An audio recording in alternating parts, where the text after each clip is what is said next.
오늘은 복음 메시지 두 번째, 돈에서 건지심입니다. 애굽에 닥친 두 번째 재앙은 개구리 재앙이죠.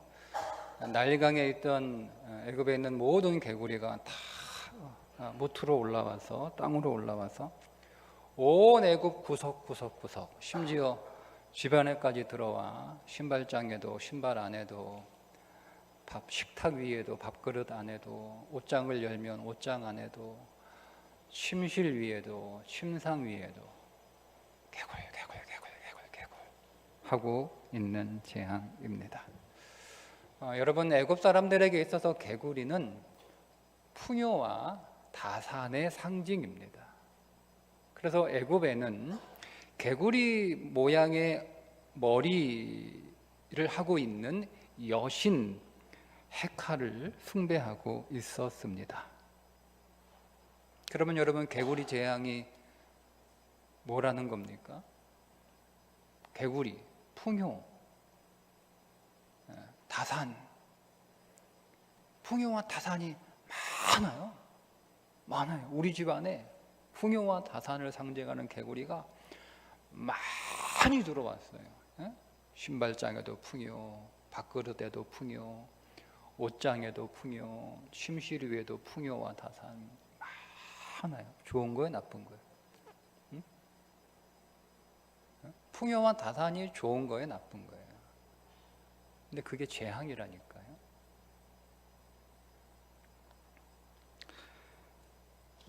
여러분, 이 개구리가 여러분이 살고 있는 그 집 안에 어디를 가든 개구리, 여러분이 어디를 가든, 회사를 가든, 학교를 가든, 여러분이 영화관을 가든, 마트를 가든, 여러분이 카페를 가든, 온통 여러분이 타고 다니는 차 안에도 개구리가 한가득 개굴 하고 있는 거예요. 대시보드에 올라와 있고, 개구리 문만 열면 그 개구리가 여러분 집안에 들어와 가지고요, 여러분 그냥 문을 열면 신발장을 열어도 개굴, 싱크대를 열어도 개굴, 냉장고를 열어도 개굴, 옷장을 열어도 개굴, 화장실에 들어가 앉아 있는데도 개굴, 잠을 자려고 하는데 누웠는데 그 옆에서 개굴 하고 있어요. 어때요? 돌아버리겠죠. 머리 아파. 무슨 말입니까? 풍요, 돈은 머리 아픈 거라는 거예요. 돈이 많으면, 우리가 여러분 돈 때문에 골치를 썩는 게 돈이 없어서 골치를 썩는다라고 생각을 많이 하잖아요. 그죠? 실제로 우리가 돈이 없어서 머리가 아파요. 그래서 내가 돈이 많아지면 더 이상 머리 아플 일 없다라고 생각을 하는데 그렇지 않다는 거예요. 돈이 없어서 머리도 아프지만 돈이 많으면 머리가 더 아픈 거예요. 머리가 더 아픈 거예요. 여러분, 내가 먹을 게 없고 가난해서 입을 게 없어서 내 삶이 초라하고 연약해서 내가 그것 때문에 머리가 아프고 내가 골치가 아픈 게 줄 알았고, 잘 먹고 잘 살고 좋은 집에서 좋은 옷 입고 사는 그 애굽의 왕은 머리 아플 일이 하나도 없을 줄 알았는데 오늘 성경에 뭐라고 그럽니까? 여러분 3절에 보니까 개구리가 나일강에서 무수히 생기고 올라와서 네 궁과 가난한 집 안에만 개구리가 개굴 하는 게 아니라 왕실에서도 개굴 하고 있는 거예요. 네 침실과 초라하고 가난한 볼품없는 이부자리에 사고 있는 나만 돈 때문에 개굴 머리 아픈 줄 알았는데 왕도 편안히 잠을 못 자는 거예요. 나만 돈 때문에 잠 못 자는 게 아니라 돈이 많은 왕도 돈 하면서 잠을 못 자고 있다는 거예요. 네 침상위에와 네 신하의 집과 출세하고 권력 있고 좋은 직장에 다니는 사람들은 머리 아플 일 없을 것 같죠. 그런데 애굽의 그 제국의 신하들도 돈 때문에 아이고 머리 아프다. 백성들 말할 것도 없고 내 화덕과, 그러니까 잘 차려진 밥상을 이 상다리가 부러지도록 진수성찬을 먹고 있는 사람들은 걱정할 게 없는 것 같아. 아무런 걱정해서 그 음식을 얼마나 맛있게 먹고 얼마나 즐겁게 먹고 매 먹는 식사 시간이 행복하고 그 노래 부르는 줄 알았는데 그 왕의 식탁 위에서도 왕이 골치 아픈 거예요.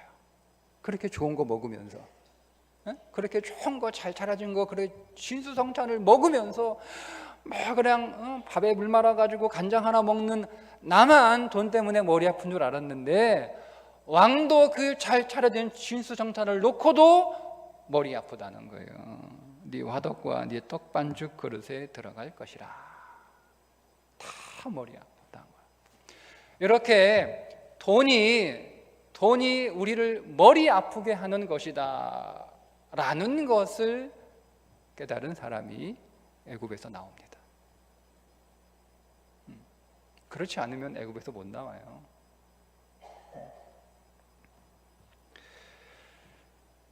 예수님을 찾아온 부자, 청년, 관원이 다 가지고 있죠. 부도 가지고 있고, 청년, 힘도 가지고 있고, 건강도 가지고 있고, 관원, 권력도 가지고 있고, 다 가지고 있어요.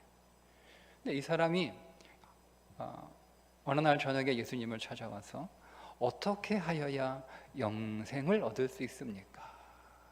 그러니까 여러분, 다 가지고 있어도 사람들은 영생의 문제가 해결돼야 되는 거예요. 영생의 문제가. 그러니까 저 사람은 나보다 잘 사니까, 나보다 건강하니까, 나보다 직장이 좋으니까 예수에 관하여 관심이 없을 거다. 그건 우리가 가지고 있는 편견이에요. 찾아왔어요. 어떻게 하여야 영생을 얻을 수 있습니까? 예수님이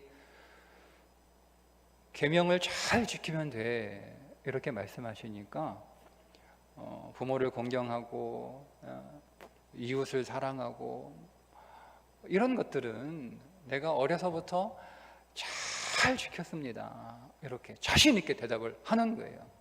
예수님이 딱 보시더니 한 가지 부족한 게 있는데 네 소유를 다 팔아서 그거를 가난한 자들에게 다 나누어 주고 난 다음에 나 따라와 이렇게 말씀을 하시니까 성경에 뭐라고 기록하고 있냐면 이 사람이 돈이 많아서 근심하고 떠났다 이렇게 나와요. 그리고 나서 예수님의 제자들에게 말씀하시기를 부자가 하나님 나라에 들어가는 것이 낙타가 바늘 귀에 들어가는 것보다 어렵다 이렇게 말씀을 하십니다. 우리는 이 말씀이 예수님이 하시는 과장된 표현이라고 생각을 해요. 예수님이 너무 과장되게 표현하셨다라고 우리가 그렇게 이해를 하거든요. 여러분, 그러나 주님은 하나님과 재물을 겸하여 섬길 수 없다라고 분명히 못 받고 있어요. 그냥 과장되게 말씀하신 것이 아니라는 겁니다. 이번에 우리가 이거를 처리해야 되는 거예요. 돈이 뭔지 처리해야 되는 거예요. 돈 중요하죠. 예수님이 돈을 하찮게 여기신 적은 없어요. 예수님 돈 중요하게 생각하셨고 돈이 필요하다라고 말씀을 하십니다. 여러분, 성경에 믿음에 관하여 말씀하신 구절이 205개입니다. 215개. 구원에 관하여 말씀하신 구절은 3개가 더 많아요. 218개입니다. 그런데 돈에 관하여 또 청지기에 관하여 하신 말씀은 2084개나 됩니다. 예수님께서 많은 비유를 말씀하셔 주셨는데 그 예수님이 비유가 38개인데 그 가운데 16개가 돈에 관한 비유입니다. 그러니까 여러분, 예수님도 성경도 돈에 관해서 의미 없다, 필요 없다, 하찮은 것이다, 아무것도 아니다 이렇게 보고 있지 않아요. 돈은 우리 인생에서 매우 중요한 거예요. 매우 중요한, 여러분 매우 중요하기 때문에 여러분 그 돈을 잘 다뤄야 됩니다. 돈을 어떻게 다루느냐에 따라서 인생이 달라지는 거예요. 돈을 어떻게 다루느냐에 따라서 영생의 문제가 왔다 갔다 하는 거예요.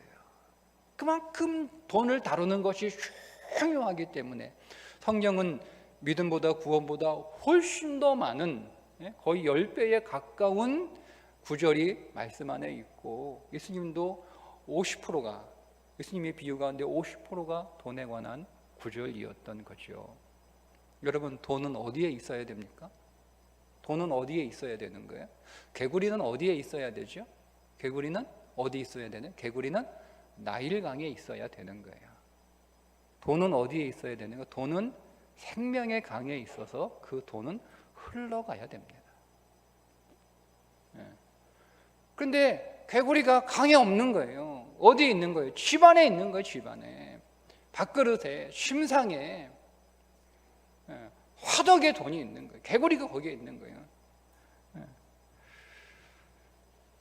여러분, 돈은 어디에 있어야 되냐면, 여러분, 초대교회 교인들이 자기의 재산을 다 팔아가지고 그 판 돈을 어디에다가 두었냐면, 사도행전 성경에 사도들의 발 앞에 두니라, 이렇게 말씀하고 있습니다. 돈은 어디에 있어야 되는 거예요? 돈은 발 앞에 있어야 되는 거예요. 근데 그 발이 어떤 발이냐? 돈을 무시하는 발이 아니에요. 사도들의 발이에요. 사도들의 발. 사명을 위하여, 생명을 위하여 사용하는 그 사도들의 발 앞에 돈이 있어야 되지. 그러니까 성경은 황금을 보기를 돌갈치 하라, 이런 구절은 없어요. 성경은 그렇게 말씀하신 적이 없단 말이에요. 그게 발 앞에 두라는 말이 황금을 보기를 돌갈치 하라, 그런 말씀이 아니란 말입니다. 누구의 발이 중요하냐는 거죠. 사도들의 발 앞에.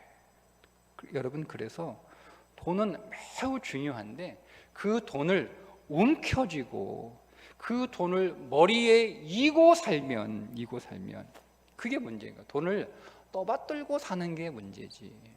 그러니까 항상 머리가 아픈 거예요. 왜? 머릿속에 항상 돈 하다가 돌아버리는 거예요.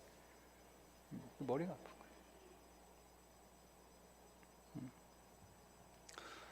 여러분, 개구리가, 그 나일강했던 개구리가 땅으로 다 올라와서 이 개구리 좀 어떻게 좀 해달라, 이렇게 얘기하니까 모세가 개구리를 다 널강으로 보내면 되는데 그렇게 하지 않고 그냥 다 죽여버립니다.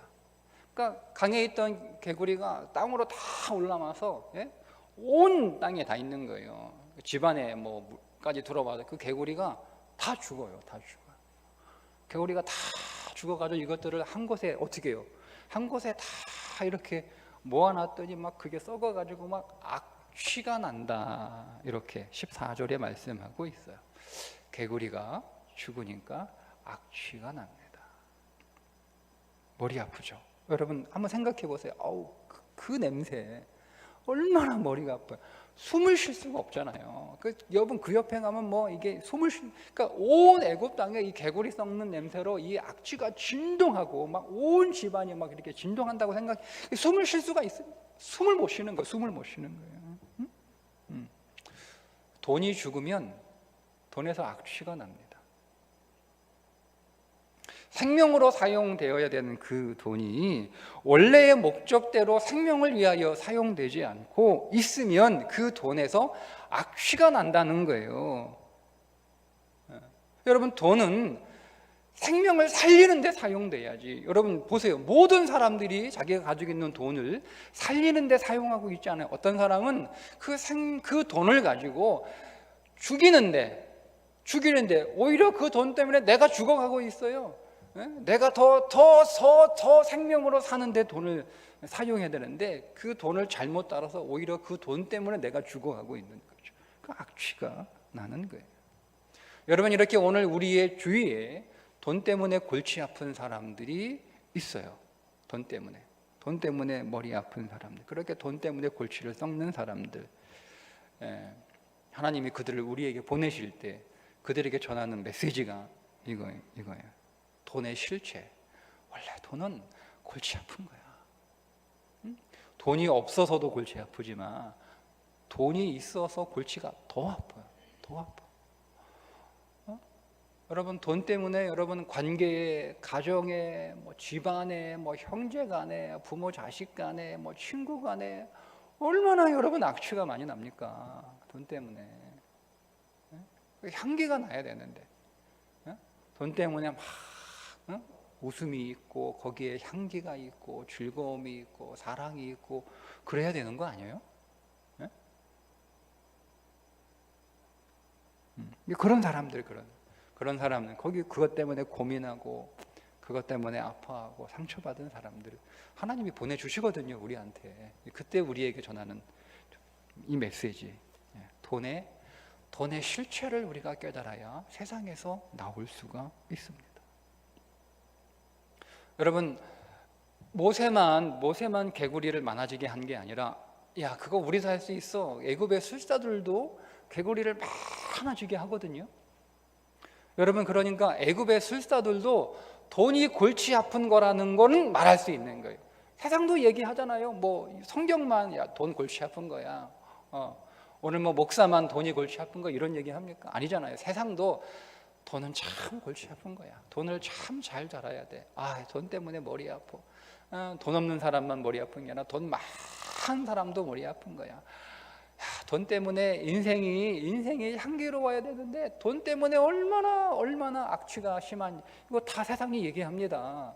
교회만 얘기하는 거 아니잖아요. 그런데 여러분, 돈에 관하여 얘기할 수 있지만 그 문제를 해결할 수는 없죠. 어떻게 해결합니까? 여러분, 세상이 돈 문제를 해결하는 방식이 뭐예요? 돈 때문에 정말 머리 아픈 사람들, 돈 때문에 정말 고생한 사람들이에요. 돈 때문에 사는 것 같지 않은 사람들, 여러분, 그 사람들이 여러분 선택하는 방식이 뭐예요? 비우는 거예요. 그냥 자족하며 살고 만족하며 살고, 거기에서 조금 더 이렇게 수양이 되는 사람들은 청빈하게 살고, 지난주 말씀드린 것처럼 다 뭐 산으로 가거나 다 가는 거죠. 아니면 뭐 여기 살지만 그냥 자족하면서 청빈하게 살아가는 거. 근데 여러분, 그게 해결된 겁니까? 정말 내가 자족하고 살아가는 게, 정말 내가 어차피 내가 아무리 열심히 수고하고 애써도 내가 돈을 더 가질 수 없으니까 그래서 그냥 위안 삼아 자족하며 살아가는 것일 수도 있잖아요.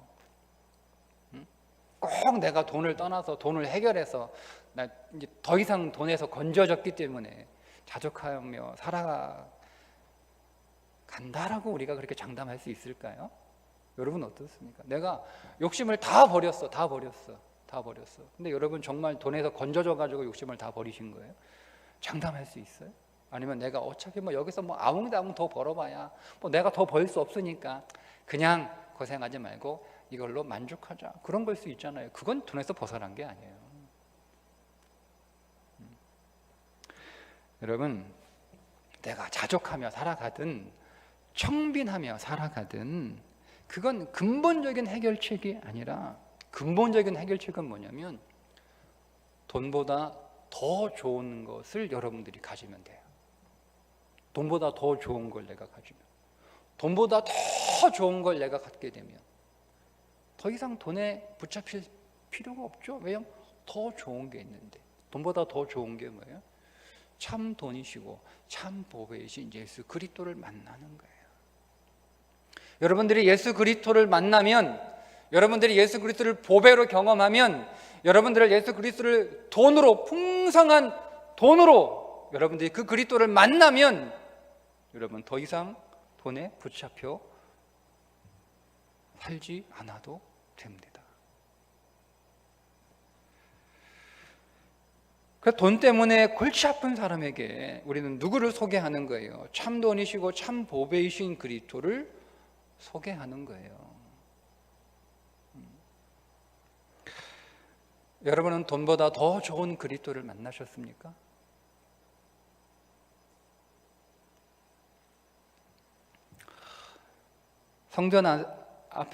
성전 미문 앞에 앉아서 지나가는 사람들의 던져주는 그 동전 몇 푼으로 생계를 유지하고 있는 나면서부터 안진뱅이였던 사람이 있죠. 이 사람은 걷지를 못하니까 친구들이나 뭐 동료들이 이 사람을 이렇게 들어다가 매일 성전 미문 앞에 이렇게 앉혀놓으면 하루 종일 거기 앉아서 그 성전으로 들어가는 사람들의 동정을 구해. 그 사람들이 동정하는 마음이 생기면 던져주는 동전 몇 푼으로 하루하루를 살아가는 사람이었습니다. 그러니까 성전에까지는 왔는데 돈에서 구원받지 못하니까 성전 안으로 못 들어가는 거예요. 성전에까지는 왔어요. 성전에까지는 왔어요. 그런데 돈에서 구원받지 못하니까 성전 안으로는 못 들어가죠. 못 들어가죠. 이게 영적 안전뱅이입니다. 하루는 베드로와 요한이 기도 시간에 대해서 성전에 기도하러 올라가다가 늘 거기에 있었는데 마침 그날 이 사람하고 베드로가 눈이 딱 마주친 거예요. 이 사람은 눈이 딱 마주치니까 되게 이제 눈을 피하잖아요. 주기 싫으면.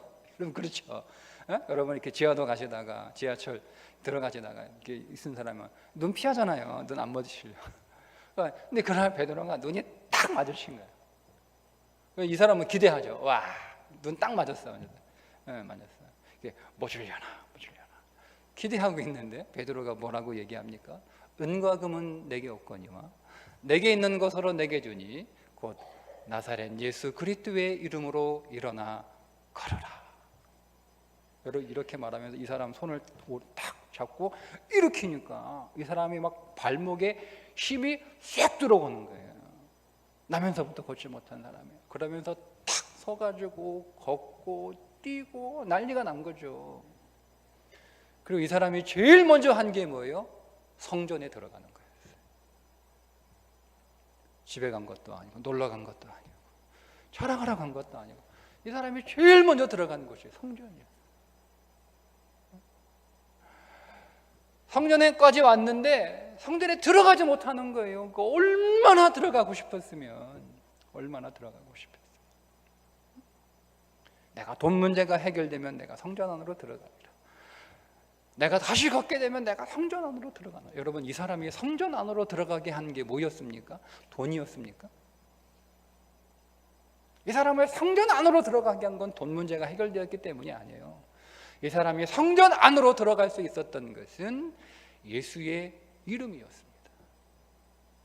그 예수의 이름이 이 사람으로 성전에 들어가서 그 성전에서 기뻐 뛰며 춤추며 하나님을 찬송하게 했던 것이죠. 돈이 아니었어요. 이스라엘의 남자, 즉 유대 남자들은 1년에 3번 반드시 지켜야 되는 절기가 있습니다. 무교절, 맥추절, 수장절입니다. 이 수장절이라고 하는 것은 한 해의 추수를 다 마치고 그 추수한 것들을 창고에 다 저장한다라고 해서 수장절이라고 부릅니다. 그런데 이 수장절을 다르게도 부르는데 초막절이라고도 부릅니다. 한 해의 추수를 다 걷어서 곳간에 다 들여놓은 다음에 이스라엘 사람들은 들에 나가 나무를 꺾고 그 나무로 초막을 짓고 그 초막에서 일주일간 생활한다라고 해서 초막절이라고 부릅니다. 한 해 열심히 땀 흘리며 고생하며 정말 일하면서 풍성한 추수를 거둬 창고에 넉넉하게 잘 저장해 놓고 창고에 잔뜩 쌓아 놓고 나서 배 두드리면서 야, 내가 한 해 동안 고생했는데 이제는 좀 내가 놀면서 즐기면서 인생 재밌게 살아야겠다 이렇게 하라고 하나님이 허락하지 않고 그들을 어디로 보낸 거예요? 광야로 보낸 거예요. 거기에서 초막을 짓고 7일 동안 생활하고 오라는 거예요. 반드시 해야 됩니다. 반드시. 무슨 말씀이에요? 너희가 과거 광야에서 출애굽하고 광야에서 가나안 땅을 향하여 날마다 장막을 치고 장막을 걷고 그렇게 살았던 삶을 기억하라는 거예요. 그런데 그것을 단순히 추억하라고 하는 말씀이 아니라 광야에서 매일 장막을 치고 걷고 그들이 이동하면서 그들의 목적지는 어디예요? 광야가 아니에요. 그들의 목적지는 가나안 땅이에요. 가나안 땅. 그거를 잊지 말라는 거예요. 우리의 목적지는 내가 한 해 열심히 추수하여 창고에 가득 채워놨어도 내가 이 땅에서의 모든 수고가 다 끝나고 내 삶이 다 된 것이 아니라 우리는 광야를 지나가듯 이 땅을 지나가는 사람들이라는 것을 기억하라는 거예요. 그러니까 배 두드리면서 이제는 즐기자, 이제는 놀자, 이제는 그렇게 살아가는 인생이 아니라 항상 마음에 새기며 순례자로 이 땅을 본향을 향하면서 살아가는 삶을 살아가라는 거죠. 여러분 예수님이 말씀하신 어리석은 부자에 관한 이야기를 혹시 기억하시나요? 이 사람은 농사가 잘 돼, 이 사람도 농사가 너무 잘 돼가지고 창고를 몇 개를 더 지어야 되는 거예요. 곡간을. 그래서 곡간을 몇 개를 더 지어가지고 그 곡간에다가 추수한 걸 다 집어넣은 다음에 어떻게 했어요? 이렇게 얘기합니다. 여러 해 쓸 물건을 많이 쌓아두었으니 평안히 쉬고 먹고 마시고 즐거워하자. 여러분 너무 대조적이지 않나요? 응? 한 사람은 풍성한 추수를 거둔 이후에 그것을 곡간에다가 잘 쌓아놓고 나서 어디로 갑니까? 광야로 가 초막을 짓고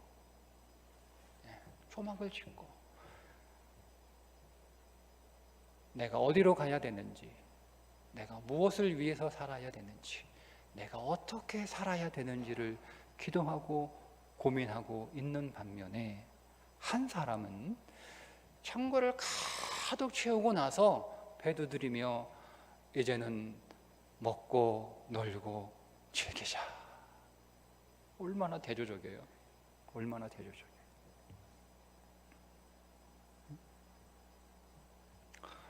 곡간을 가득 채워놓고도 자족과 청빈의 삶을 살아가는 것이 기독교 신앙입니다. 가득 채워진 곡간을 바라보며 배를 두드리고 먹고 즐기자, 이제 좀 놀자, 이게 아니라 그것을 사명을 위해 사용하기 위하여 초막을 짓고 그 안에서 살면서 나는 왜 살아야 되지? 하나님의 나를 왜 구원하셨지? 내게 주어진 사명은 무엇이지? 나는 어디로 가야 되지? 나는 무엇을 위해서 살아야 되지를 기도하고 그것을 마음에 새기는 사람들이 그리스도인입니다. 이들이 바로 돈에서 구원받은, 건짐받은 사람들입니다. 이들의 돈에서는요, 개골 머리 아픈 소리가 없고 이들의 돈에는 악취도 나지 않습니다. 이들의 돈에서는 생명이 있고 기쁨이 있고 찬송이 있고 향기가 있습니다. 우리 주 예수 그리스도를 보배로 얻으시고 돈을 생명을 위해서 사용할 줄 알고 예수님 때문에 춤추고 찬송하는 그렇게 돈에서 건져진 인생 되시기를 주님의 이름으로 축복합니다. 기도하겠습니다.